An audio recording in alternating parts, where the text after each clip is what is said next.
सच बात कहल बा कि राशि से आदमी के असर पड़ेला कि ना। फील कइल होकम राशि से भी आदमी के लाइफ में असर पड़ेला। तो गाइस हेलो, कैसन बानी? उम्मीद करतनी अच्छा होके। हम अपने के दोस्त ओम प्रवेश यादव अपने देख रहल बानी हमार भोजपुरी आपन पहचान। आज बात करे के बा अपने के कल्लू उर्फ अरविंद अकेला कल्लू के फिल्म आ गल बा मंगल राशि। गाइज हमनी के समाज में ई सब अभी भी अंधविश्वास बा और कहीं कहीं देखे के मिल जाला कि ओकर असर पड़ेला। वैसन के फिल्म पर बा ए आधारित फिल्म बा ई मंगल राशि। यानी कि एक लड़का रहेला अरविंद अकेला जौन मंगल राशि रहेला। मंगल राशि से हमने का फर्क पड़ला कि कोनो शुभ काम होला ओकर उल्टा हो जाला।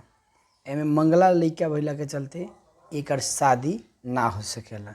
तो एकर भी हमनी के शास्त्र में विभिन्न किस्म के तोड़ बा। उ तोड़ के ओकर शादी होला। फिर भी शादी होला तो लड़की के एक्सीडेंट होके का हो जाला कि लड़की मर जाले। लास्ट में शंकर जी के देखावल जाता, शंकर जी के आशीर्वाद होता। ये सस्पेंस बा। तो कहीं बात करे के हमने कि ये मंगल राशि फिल्म के, तो ये मंगल राशि फिल्म के अपने के में बाड़े अपने के अरविंद अकेला कल्लू और प्रियंका रेबरी मुख्य कास्ट बा लोग। ओकरा बाद में ये फिल्म के प्रोड्यूसर बाड़े अजय श्रीवास्तव, डायरेक्टर भी अजय श्रीवास्तव बाड़े। ई मंगल राशि पर आधारित एगो मंगल राशि के हमने के समाज में कैसन असर पड़ला ओकरा पर आधारित ई फुल फिल्म इंटरटेनमेंट फिल्म बा। एमे ज़्यादा से ज़्यादा हमने के कॉमेडी देखे के मिली। और ये फिल्म अपने के अरविंद अकेला और में प्रियंका रेबरी मुख्य कास्ट में लोग देखे के मिली। इस फिल्म में अपने ट्रेलर से भी बहुत अपने चीज़ छुटिया सकल कि फिल्म में केंगे कहानी बा कैसन बा। लेकिन लास्ट में ये सस्पेंस बा कि एमे के एक्ट्रेस जौन बाड़ी उ मर जाता रही।